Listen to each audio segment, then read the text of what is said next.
Welcome to moms kitchen.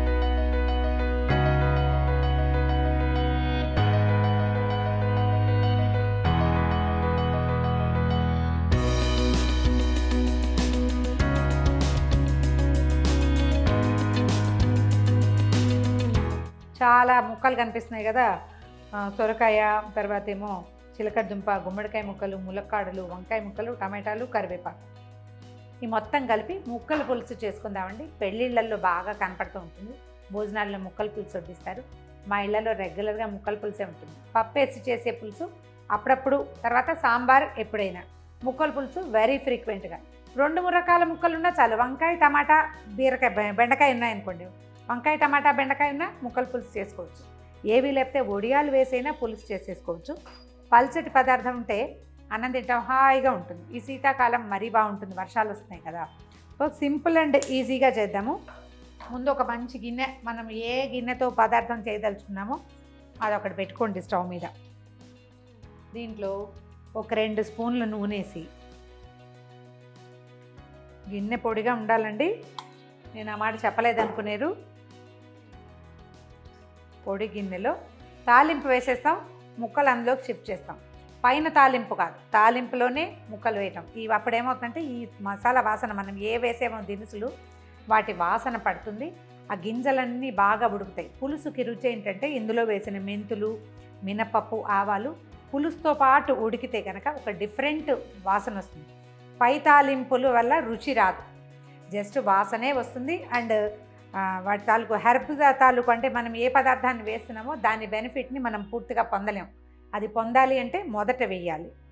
ఇది ఒక కొత్త మెథడ్ అనుకోండి. కొన్ని ఇళ్లలో చేస్తారు, కొంతమంది చేయరు. పైన తాలింపు వేస్తారు మామూలుగా, అది అందంగా కనపడాలని. మనకు అందం వద్దు, ఆరోగ్యం చాలా ఇంపార్టెంట్. ఒక 1/2 టీ స్పూను మెంతులు. ఈ మెంతులు కొంచెం వేగాక మిగిలిన తాలింపులు వేసుకోవాలండి. ఒక ప్లస్ పాయింట్ ప్రతిసారి చెప్తుంటాను, ఆవాలు కనుక మనం దుక్క ఆవాలు తీసుకుంటే ఆవాలు మొదట వేసుకోవాలి ప్రతి తాలింపులో కూడా, చివర వేయకూడదు. చివర వేస్తే ఆవా వేగదు అసలు. కాకపోతే మెంతులు వేసేటప్పుడు మాత్రం ఏంటంటే మెంతి గింజ చాలా కటువు, ఎక్కువ వేగాలి. అది ముదురు రంగులో వేగితేనే చేదు తగ్గిపోతుంది. అందుకని ముందు మెంతులు వేసుకుంటున్నాము.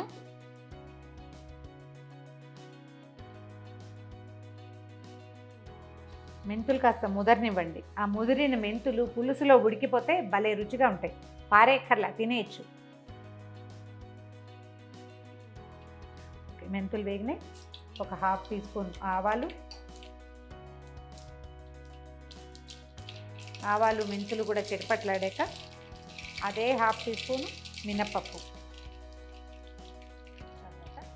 ఒక 1/4 టీ స్పూన్ జీలకర్ర,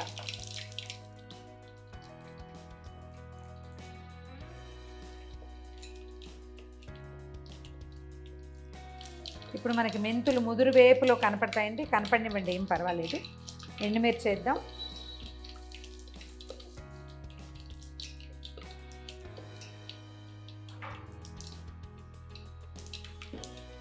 ఒక చిటికెడు ఇంగువ,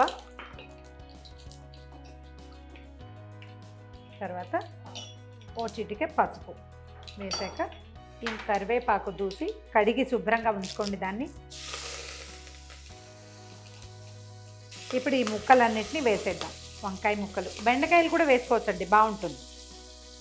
తర్వాత సొరకాయ ముక్కలు, ఇంకా చిట్టి ముక్కలు చేస్తే పులుసులో కలిసిపోతాయి. నాకు కనపడితే ఇష్టం, కొంచెం పెద్ద ముక్కలు తరుగుతాను నేను. సంతర్పణ పులుసులాగా ఉంటుంది ఇంచుమించుగా. తర్వాత ఏమో ఈ మన చిలకడ దుంపలు, తర్వాత గుమ్మడి ముక్కలు, ములక్కాడలు. కొంచెం ఎక్కువ పులుసే చేసుకుంటున్నాము.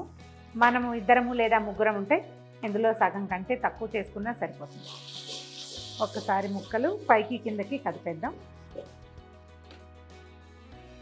దీనికి సరిపడా ఉప్పు వేస్తే, ఉప్పులో ముక్కలు ఉడికిపోతే బాగా చక్కగా ఉప్పు పడుతుందన్నమాట.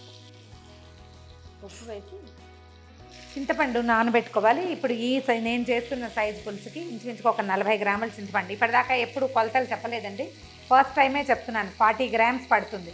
మనం చేత్తో పట్టుకుంటే ఒక పెద్ద సైజు నిమ్మకాయ అంత మాత్రం ఉప్పు చింతపండు కావాల్సి వస్తుంది. కొంచెం చింతపండు పులుసు ఇందులో పోద్దాం, చాలా కొంచెం, మిగిలింది తర్వాత వేసుకుందాం. ఎందుకంటే ఇది కొద్దిపాటి నీళ్ళల్లో ఉడకనిస్తే ముక్కలు ఈవెన్గా ఉడుకుతాయి. పల్చటి పులుసు వేసుకుని మూత పెట్టి ఉడకనివ్వాలి. ఒకసారి ముక్కలు కదపండి. ఈ మనం పోసిన పులుసు నీళ్ళలో నిదానంగా ముక్కలు ఉడుకుపెట్టాక దీని సంగతి చూద్దాం. మూత పెట్టేద్దాం. మీన్ వైల్ మనం ఇంకో పని చేద్దామండి. దీన్ని పక్క స్టవ్ మీదకి మార్చేస్తాను. నిదానంగా ముక్కలు ఉడుకుతూ ఉంటాయి. ఈ ముక్కల పులుసులోకి సాంబార్ పొడి ఉంటే వేసుకోవచ్చు. పులుసు పొడి ఒకటి ప్రత్యేకంగా చేసుకోవచ్చు. పొడి చేసి అందులో వేసుకుందాం. ఇది ఫ్రెష్గా అంటే ఎక్కువ ఏదైనా చిన్న చిన్న ఫంక్షన్స్ ఉన్నప్పుడు చేసుకోవచ్చు. ఎక్కువ చేసి పెట్టుకుని పులుసు పొడిలాగా వాడుకోవచ్చు, చారు పొడిలా వాడుకోవచ్చు. ఎప్పుడైనా అత్యవసరమైతే కూర పొడిలాగా కూడా వాడుకోవచ్చు. తాత్కాలిక పొడి కొంచెం చిన్న చిన్న పదార్థాలే, బట్ ఇందులోకి ఏంటంటే ఫ్రెష్గా చేస్తే వాసన చాలా బాగుంటుంది. మూకుడు వేడెక్కాక కొంచెం అంటే ఒక పావు స్పూను మెంతులు ఇవన్నీ ఓసారి వేయించేసుకోవచ్చండి. తర్వాత ఓ 2 స్పూన్ల ధనియాలు, 1 స్పూను శనగపప్పు, స్పూన్ కందిపప్పు, తర్వాత 1 స్పూను మినపప్పు. వీటితో పాటుగా ఒక పావు టీ స్పూన్ మిరియాలు, ఒక పావు టీ స్పూను బియ్యం, ఒక పావు టీ స్పూన్ జీలకర్ర, ఇవన్నీ కలిపి వేయించేసేయండి. వీటికి ఏంటంటే మనం పులుసులో పప్పు వేయం. పులుసు ఒటిగా ముక్కలేసి ఉడికిస్తే ఏమవుతుంది, తీర్థానికి తీర్థం, ప్రసాదానికి ప్రసాదంగా ఉంటుంది. అలా కాకుండా దానికి ఒక టెక్స్చరు, చిక్కదనం రావడం కోసం ఈ పప్పులన్నీ వేయించి వేసుకుంటాం. ఇది ఎన్ని రోజులైనా నిల్వ ఉంటుందండి, వాసన మారదు. అయితే డ్రైగా వేయించేసుకుని పొడి కొట్టి పెట్టుకోవాలన్నమాట. మిరపకాయలు చివరికి వేసుకుందాము. ఇవి దోరగా వేయిస్తే సరిపోతుంది. పులుసు పొడి కోసం వేయించిన గింజలు దాదాపుగా వేగిపోయినాయండి. చూడండి, మంచి వాసన కూడా వస్తుంది. మనకి బియ్యపు గింజలు చక్కగా తెల్లగా అయిపోతాయి. తర్వాత మిరియాలు కొంచెం పొట్టలు ఉబ్బుతాయి. పప్పులన్నీ రంగు మారాక అప్పుడు మన కారానికి సరిపడా మన దగ్గర ఉన్న మిరపకాయలను బట్టి ఒక 7-8 మిర్చి వేసి వేయించేసేయండి. ఇంకా అదనంగా కారం వేయం, ఈ పొడే వేస్తాం ఇందులో. మిరపకాయలు కొంచెం వేగనిచ్చి స్టవ్ ఆపేసుకోవచ్చు. కావాలంటే ఇప్పుడు ఇందులో కరివేపాకు కూడా పడేసేయచ్చండి. అంటే ఫ్రెష్ కరివేపాకు వేసామనుకోండి చక్కగా డ్రై అయిపోతుంది. పైన ఇంకా కనపడకుండా కరివేపాకు కూడా కలిసిపోతుంది. ఆల్రెడీ మనం పులుసులో వేసాం కదా, అందుకని వేయట్లేదు. మీరు చేసి పెట్టుకోదలుచుకుంటే పులుసు పొడి ఇలా చేసుకోవటం, అంత కరివేపాకు ఇలా వేడిగా ఉండగానే వేసేస్తే చక్కగా డ్రైగా అయిపోతుంది. పొడి చేసి పెట్టేస్తే హాయిగా కరివేపాకు కూడా తినిపించేయచ్చు పిల్లలతో పెద్దలతో. స్టవ్ ఆపేద్దాము. గింజలు వేగిపోయినాయి, వేరే ఒక ప్లేట్లో తీసి పెట్టుకుందాం.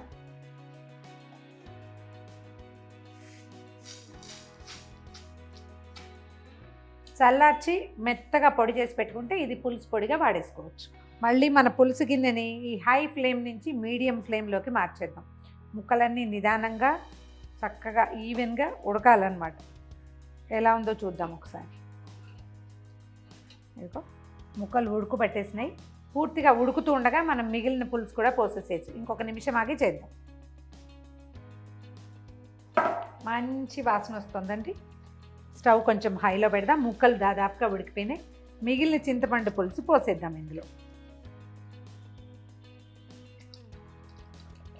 ఇప్పుడు ఇందాక మనం వేయించి పెట్టుకున్నాం కదా, ఆ పొడి 1 స్పూన్ 2 స్పూన్లు పౌడర్ వేసేద్దాం ఇందులో. ఇది మెత్తగా చేసుకుంటే పులుసు చిక్కగా కలిసిపోతుంది.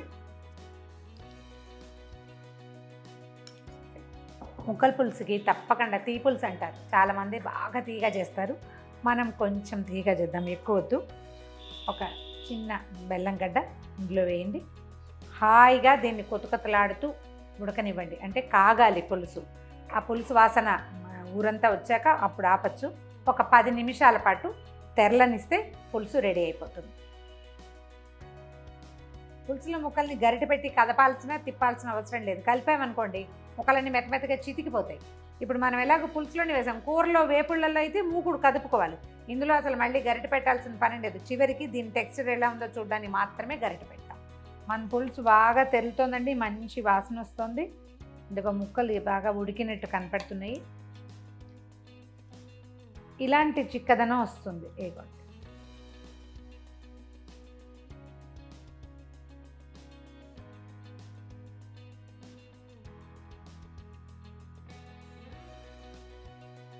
ముక్కలు ఇలా భావకంగా కనపడాలి అంటే మొదటిసారి మనం చింతపండు పులుసు పోసి ఉడికించాం కదా, అప్పుడు బాగా ఉడికిపోనిచ్చాకే పై పులుసు పోసుకోవాలి. అలా కాదు, మొత్తం కలిసిపోవాలి, ఇదంతా శుద్ధ దప్పడంలాగా అవ్వాలి అంటే కనుక ముందు ఉడికించటము, తర్వాత మిగిలిన పులుసు పోసుకోవటం. మిగిలిన పులుసు పోసాక చిక్కపడుతుంది కానీ ముక్కలు అంత మెత్తగా అవ్వవు మనకి. దింపే ముందు చక్కగా చేతి కొద్దీ కొత్తిమీర వేయండి. దీనికి ఇంకా పైన తాలింపు అవసరం లేదు, మనం ముందే తిరగమాత పెట్టేసాం కదా. కాదు మళ్ళీ ఇంకోసారి వేసుకుంటామంటే కొంచెం ఆవాలు, జీలకర్ర, ఇంగువ వేసి తిరగమాత పెట్టుకోవచ్చు. ఇగో మన పులుసు వడ్డించడానికి రెడీగా ఉంది. దీన్ని తీయగా కావాలంటే ఇంకో స్పూను బెల్లం వేసుకోవటం, తీయగా వద్దు ఇలా ఈవెన్గా కావాలంటే ఇంత మాత్రం బెల్లమే వేయటం. పెళ్ళిళ్ళల్లో వడ్డించే కమ్మని ముక్కల పులుసు రెడీ.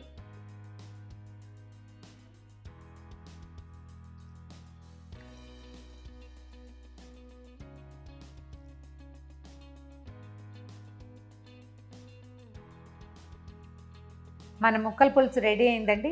మీరు కూడా ట్రై చేసి చూడండి ఈ మెథడ్లో. ఈ వీడియో కనుక మీకు నచ్చినట్లయితే లైక్ చేయండి, షేర్ చేయండి.